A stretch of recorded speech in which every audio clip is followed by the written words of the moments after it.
Have you ever felt like something's not quite right in your life? Like there's a shadow hanging over you, or bad luck follows you everywhere?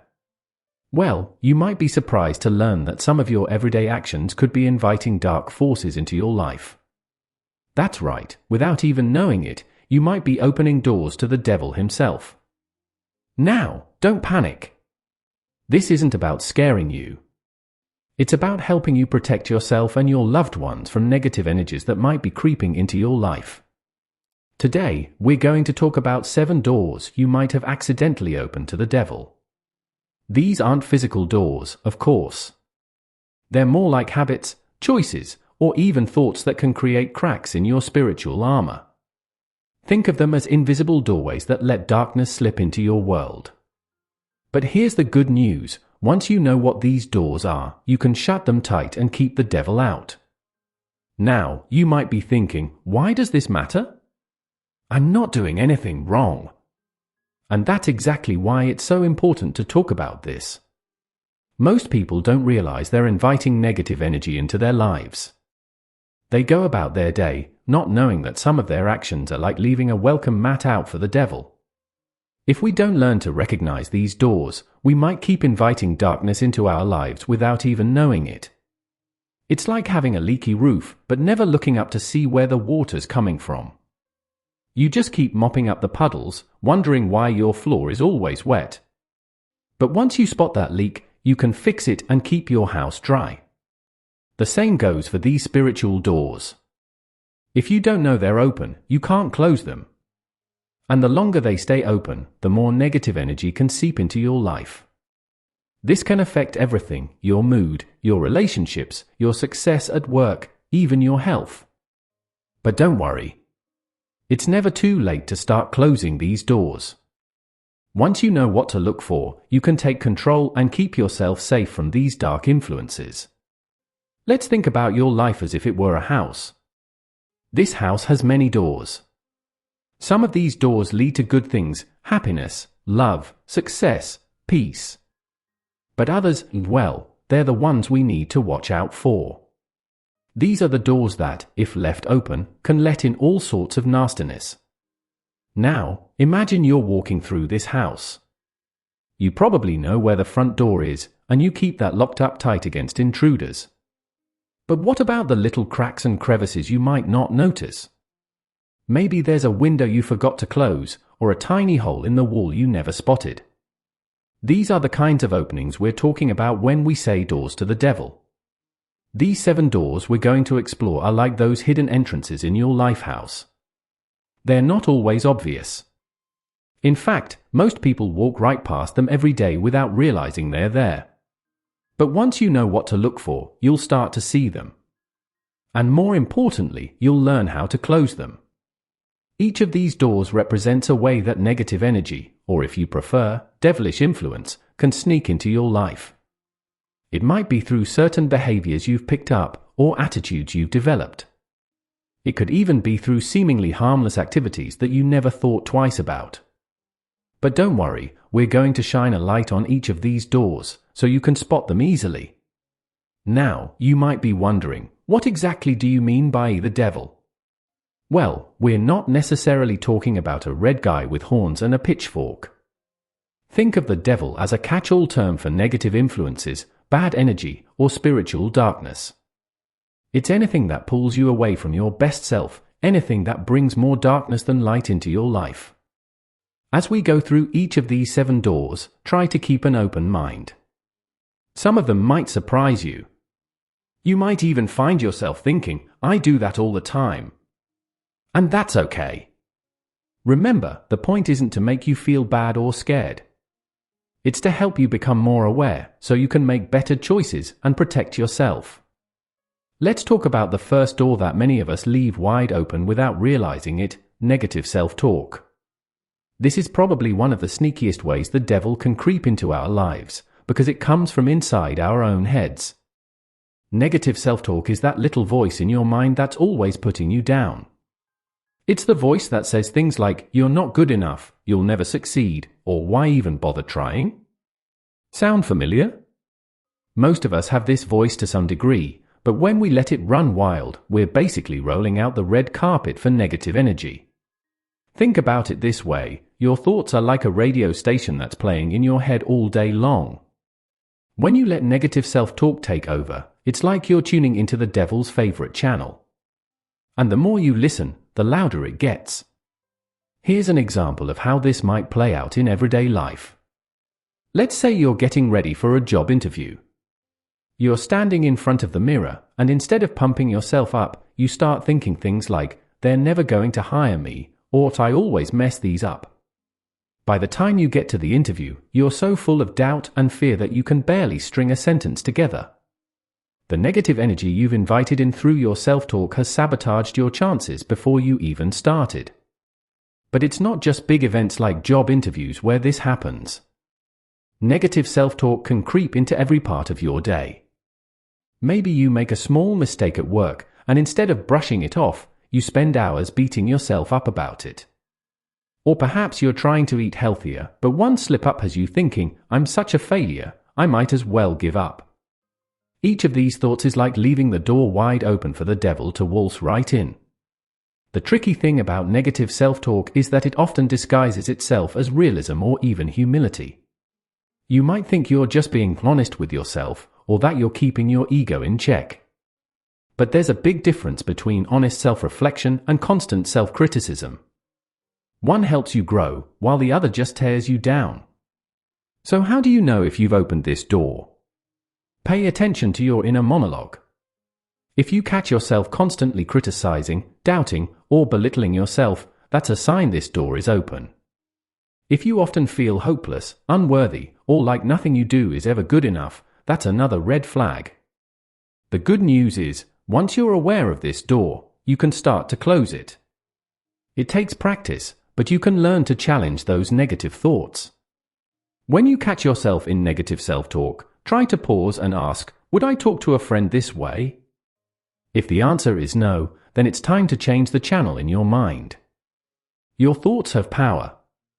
They shape your reality and your experiences. By allowing constant negative self-talk, you're not just making yourself feel bad, you're actually inviting negative energy into your life. But by learning to speak to yourself with kindness and encouragement, you can close this door and keep the devil out. Now, let's move on to the second door that many of us leave open without realizing it: holding on to grudges. This door is particularly sneaky because it often disguises itself as justified anger or a sense of righteousness.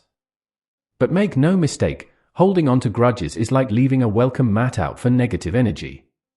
When we talk about grudges, we're talking about those lingering feelings of anger, resentment, or bitterness that we carry around with us.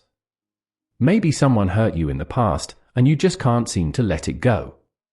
Or perhaps you feel like you've been wronged, and you're holding on to that sense of injustice. Whatever the case, grudges are like heavy bags that we carry around with us, weighing us down and keeping us stuck in negative emotions.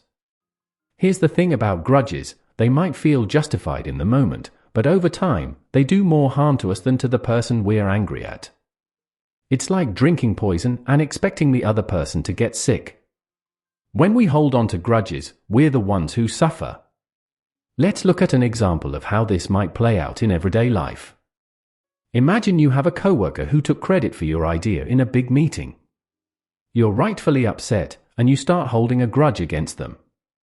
Every time you see them, you feel a surge of anger. You start avoiding them, which makes your work environment tense and uncomfortable. You spend hours replaying the incident in your mind, thinking of all the things you should have said or done.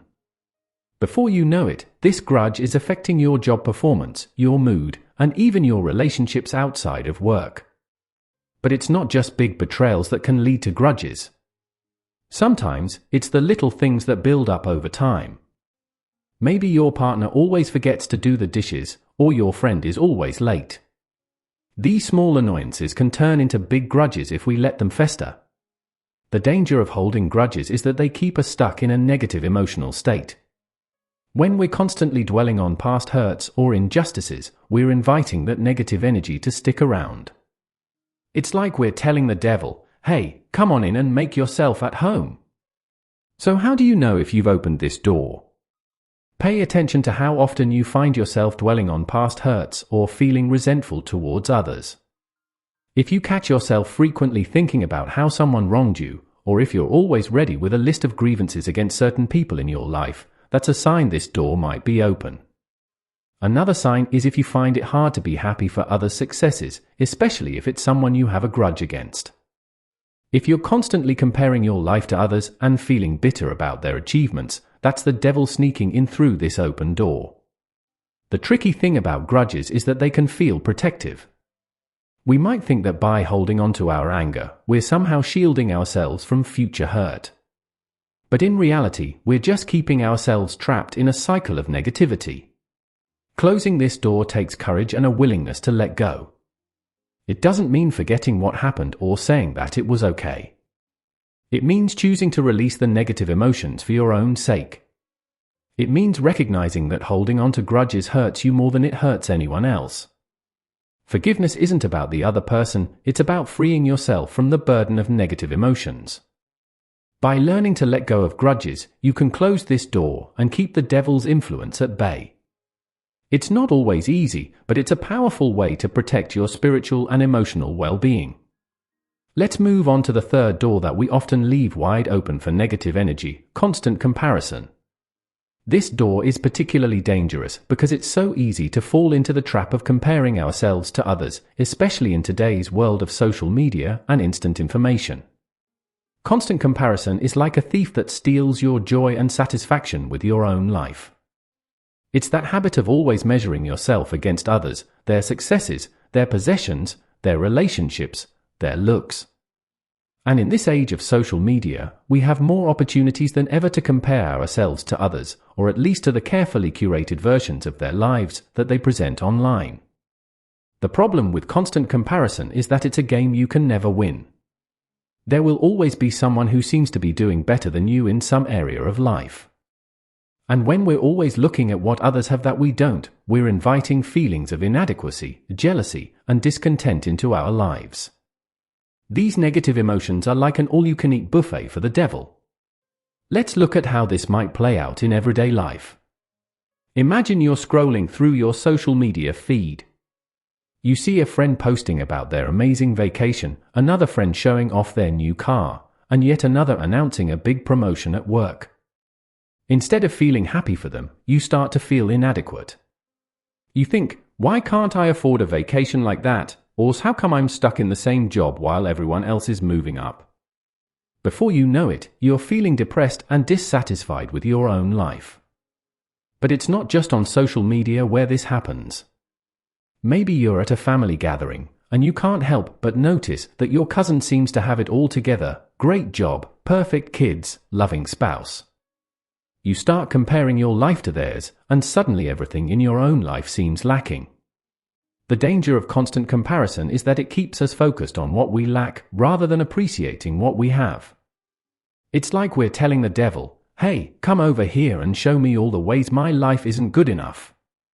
So how do you know if you've opened this door? Pay attention to how often you find yourself looking at others' lives and feeling dissatisfied with your own.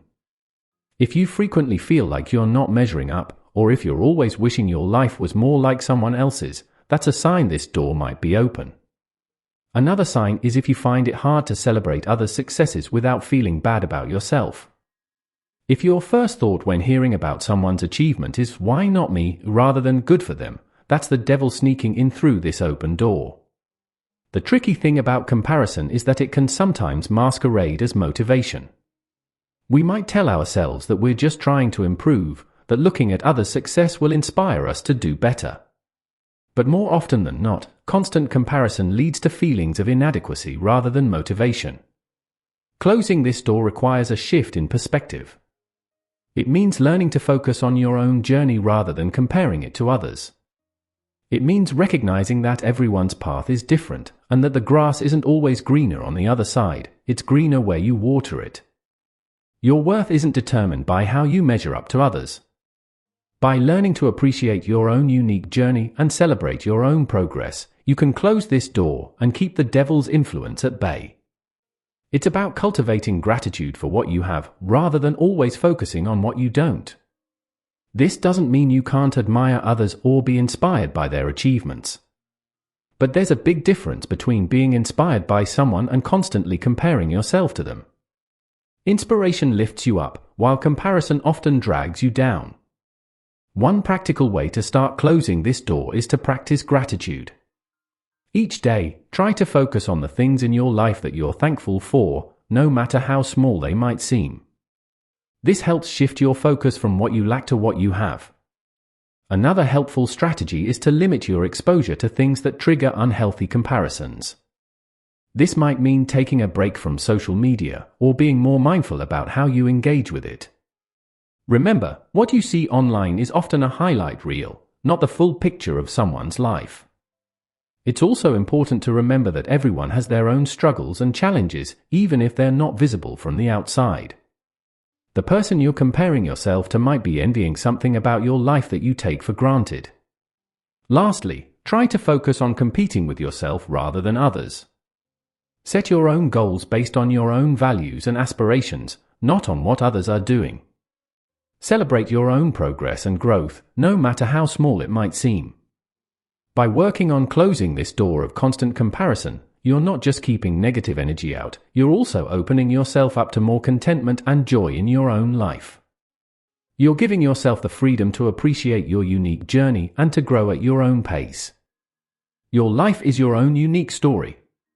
It's not meant to be a copy of someone else's.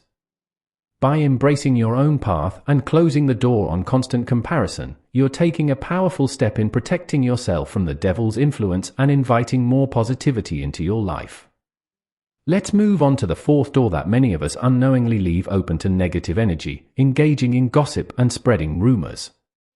This door is particularly dangerous because it often disguises itself as harmless conversation or even concern for others.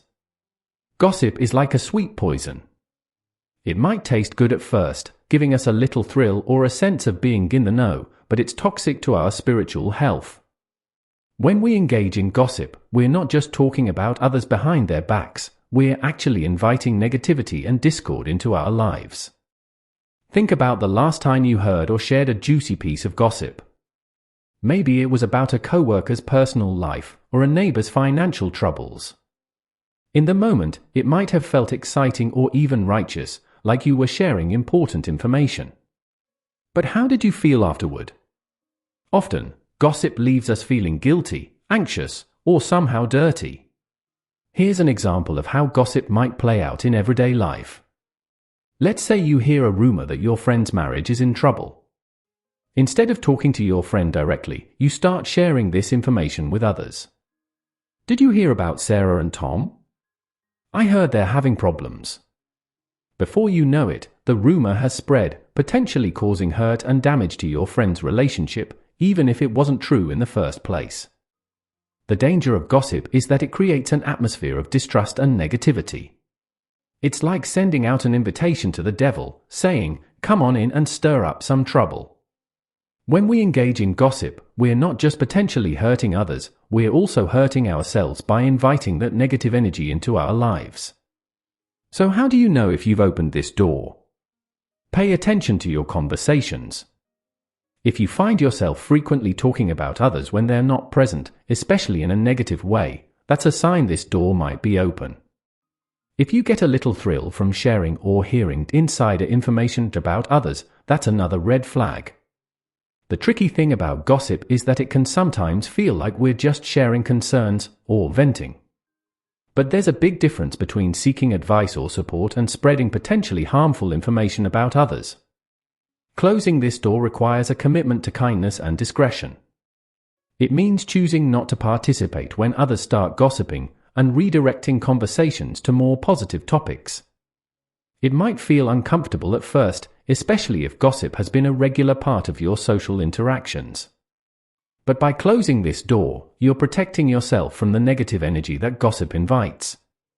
Every time we engage in gossip, we're not just potentially hurting others, we're also opening ourselves up to the same treatment. By choosing to speak kindly about others and respecting their privacy, we're creating a more positive environment for ourselves and those around us. Now, let's talk about the fifth door that many people leave open without realizing it, neglecting their spiritual health. This door is particularly sneaky because it often creeps open slowly over time as the busyness of life takes over. When we talk about spiritual health, we're not necessarily talking about organized religion, though that can be part of it for some people. We're talking about your connection to something greater than yourself, your sense of purpose, and your inner peace. It's about taking time to nurture your soul, whatever that means for you.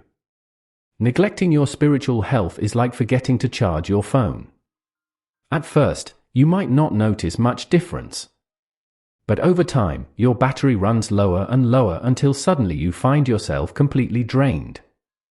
When we neglect our spiritual health, we become more vulnerable to negative influences and less resilient in the face of life's challenges. Here's an example of how this might play out in everyday life. Let's say you used to start each morning with a few minutes of quiet reflection or meditation.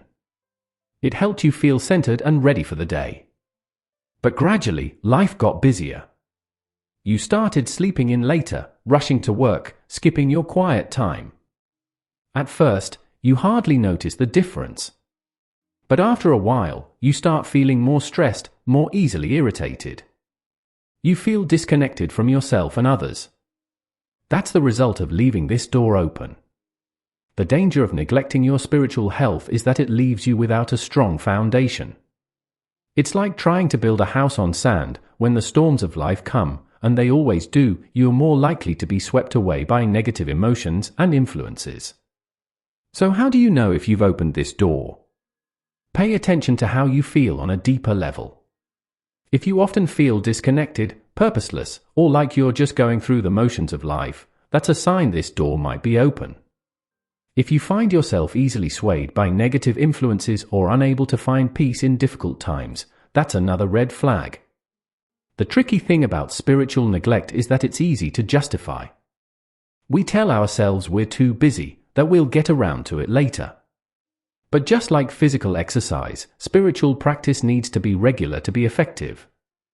Closing this door doesn't necessarily mean you need to start attending religious services unless that's meaningful to you.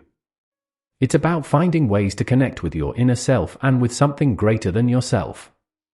This could be through meditation, prayer, spending time in nature, journaling, or any practice that helps you feel centered and connected. Your spiritual health is just as important as your physical and mental health. By nurturing your spirit, you're building a strong defense against negative influences. You're closing the door on the devil and opening yourself up to more peace, purpose, and positivity in your life. Let's move on to the sixth door that we often leave open for negative energy, harboring unforgiveness. This door is particularly heavy because it's weighed down by past hurts, resentments, and pain that we've held onto over time. Unforgiveness is like carrying around a backpack full of rocks. Each rock represents a hurt or injustice that we haven't forgiven. At first, we might not notice the weight. But over time, that backpack gets heavier and heavier, slowing us down and draining our energy. When we harbor unforgiveness, we're not punishing the person who hurt us, we're punishing ourselves. Here's an example of how this might play out in everyday life. Let's say a close friend betrayed your trust years ago. Instead of working through the hurt and choosing to forgive, you've held on to that pain. You might not think about it every day, but it's there, coloring your interactions and making it hard for you to fully trust others. This unresolved hurt becomes an open door for negativity to enter your life. The danger of harboring unforgiveness is that it keeps us stuck in the past. It's like we're telling the devil, here's an invitation to keep replaying this hurt over and over again. When we can't forgive, we give power to the very thing that hurt us, allowing it to continue causing pain in our lives. So how do you know if you've opened this door? Pay attention to how you react when you think about past hurts. If you still feel a surge of anger, pain, or resentment when you remember certain events or people, that's a sign this door might be open. If you find it hard to wish well for people who have hurt you, or if you often fantasize about getting revenge, those are other red flags. The tricky thing about unforgiveness is that it can feel like a form of protection. We might think that by not forgiving, we're somehow punishing the other person or preventing ourselves from being hurt again. But in reality, we're just keeping ourselves trapped in a cycle of pain. Closing this door requires courage and a willingness to let go. It doesn't mean forgetting what happened or saying that it was okay. It means choosing to release the negative emotions for your own sake. It means recognizing that holding on to unforgiveness hurts you more than it hurts anyone else. Forgiveness isn't about the other person, it's about freeing yourself from the burden of negative emotions. By learning to forgive, you can close this door and keep the devil's influence at bay. It's not always easy, but it's a powerful way to protect your spiritual and emotional well-being. Forgiveness is a process, and it might take time. But each step you take towards forgiveness is a step towards closing this door and inviting more peace and positivity into your life. It's about choosing freedom over the false sense of control that unforgiveness gives us. As you work on forgiving others, don't forget to also forgive yourself. Often, the person we have the hardest time forgiving is ourselves. But self-forgiveness is just as important as forgiving others. It's about letting go of past mistakes and choosing to move forward with compassion for yourself. By closing the door on unforgiveness, you are not just keeping out negative energy, you're also opening yourself up to more love, peace, and joy in your life. You're giving yourself the gift of emotional freedom and the ability to live fully in the present, unburdened by the weight of past hurts. Now, let's talk about the seventh and final door that many of us unknowingly leave open to negative influences, engaging in destructive habits. This door is particularly dangerous because it often disguises itself as coping mechanisms or even pleasure.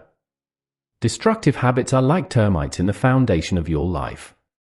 At first, you might not notice any damage. But over time, these habits can eat away at your physical health, mental well-being, relationships, and spiritual connection. When we engage in destructive habits, we're essentially inviting negative energy to take up residence in our lives. These habits can take many forms.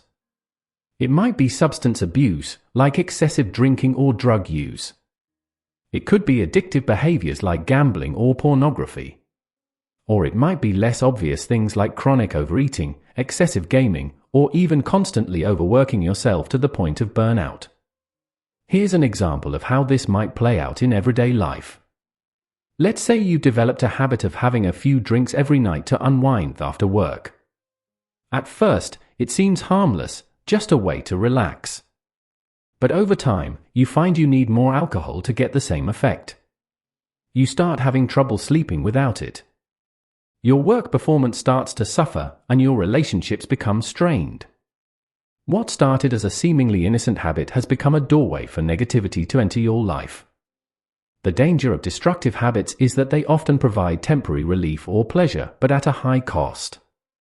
It's like making a deal with the devil. You get a momentary escape from your problems, but in return, you invite more problems into your life. So how do you know if you've opened this door? Pay attention to behaviors that you engage in regularly that you know aren't good for you. If you find yourself repeatedly doing things that you later regret or that cause problems in your life, that's a sign this door might be open. If you feel a sense of shame or the need to hide certain behaviors from others, that's another red flag. The tricky thing about destructive habits is that they often start as ways to cope with stress, pain, or other difficult emotions. They might feel like they're helping at the moment, but in the long run, they create more problems than they solve. Closing this door requires honesty with yourself and a commitment to change. It means facing the underlying issues that drive these habits and finding healthier ways to cope with life's challenges. This might involve seeking professional help, joining support groups, or developing new, positive habits to replace the destructive ones. Everyone stumbles sometimes. The key is to recognize when a habit has become destructive and take steps to change it. By closing the door on destructive habits, you're not just keeping out negative energy, you're also opening yourself up to more health, happiness, and genuine fulfillment in your life. It's important to approach this process with self-compassion. Beating yourself up over destructive habits only creates more negativity. Instead, treat yourself with kindness as you work on making positive changes.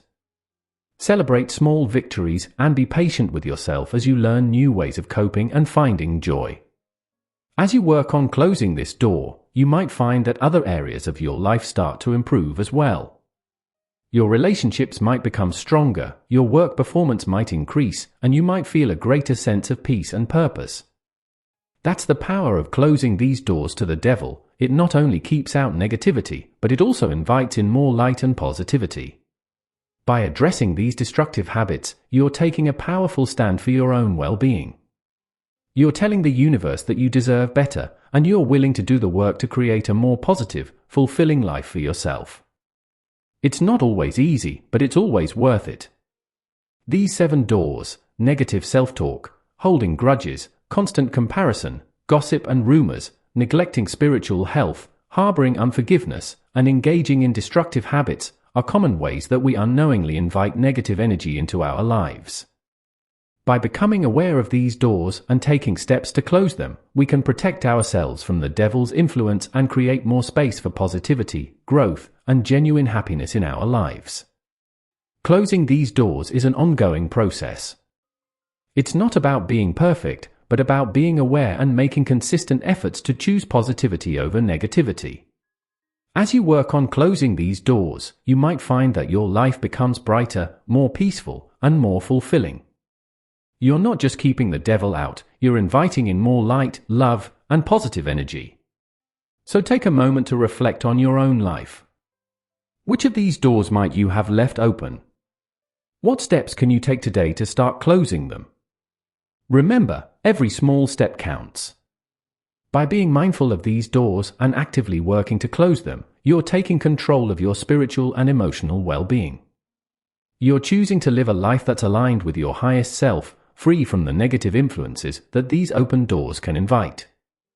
Now that we've explored the 7 doors that might be inviting negativity into your life, let's talk about how to close them. Closing these doors isn't always easy, but it's one of the most powerful things you can do to protect your spiritual and emotional well-being. First and foremost, awareness is key.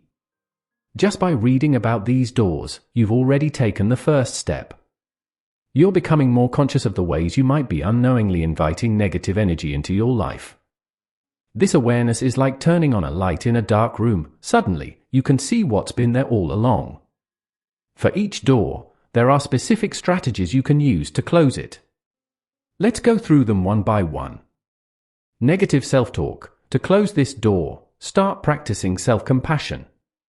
When you catch yourself in negative self-talk, pause and ask, would I talk to a friend this way? If not, rephrase your thoughts more kindly. Try to replace negative self-talk with positive affirmations.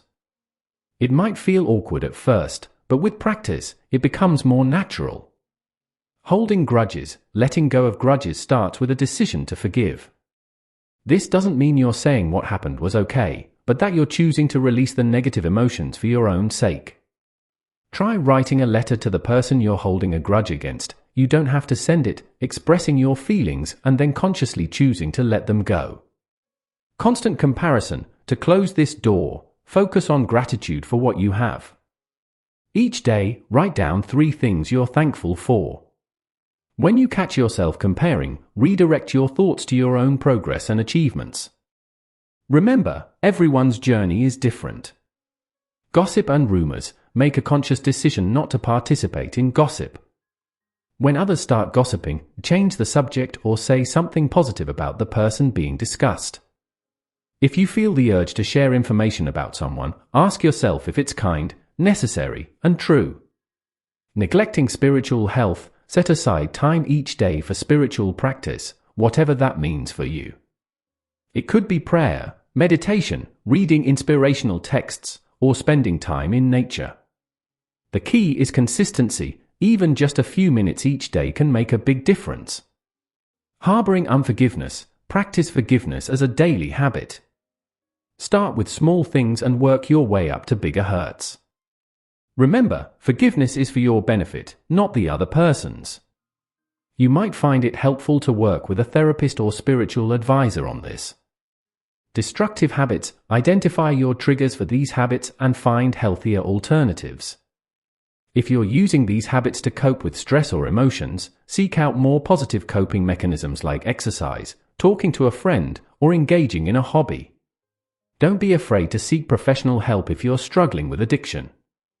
Remember, closing these doors is a process. It takes time and practice.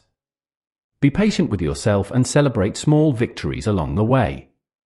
Every time you choose positivity over negativity, you're closing these doors a little more tightly.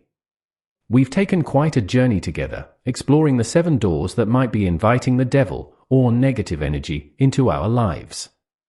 From negative self-talk to destructive habits, we've seen how these seemingly small things can have a big impact on our spiritual and emotional well-being. But here's the good news: now that you're aware of these doors, you have the power to close them. You have the ability to choose positivity over negativity, forgiveness over grudges, self-love over constant comparison. You have the power to protect your spiritual health and cultivate habits that nourish your soul rather than drain it. Closing these doors isn't about achieving perfection. It's about making a conscious effort each day to invite more light into your life. It's about recognizing when you've left a door open and taking steps to close it. It's about choosing love over fear, peace over conflict, and growth over stagnation. As you go forward from here, I encourage you to be gentle with yourself. Change doesn't happen overnight. But with each small step, with each door you work on closing, you're creating a more positive, fulfilling life for yourself. You're building a stronger defense against negative influences and opening yourself up to more joy, peace, and purpose. Remember, you're not alone in this journey. We all struggle with these doors from time to time. The key is to stay aware, stay committed to growth, and keep choosing positivity even when it's challenging. So take a moment right now to reflect on your own life. Which of these doors do you need to work on closing? What's one small step you can take today to invite more positivity into your life? Your future self will thank you for the effort you put in now. Thank you for joining me on this exploration of the 7 doors you may have opened to the devil. I hope you found it insightful and empowering. Remember, you have the power to shape your spiritual journey. By closing these doors and opening your heart to positivity, you're creating a life filled with more light, love, and genuine fulfillment.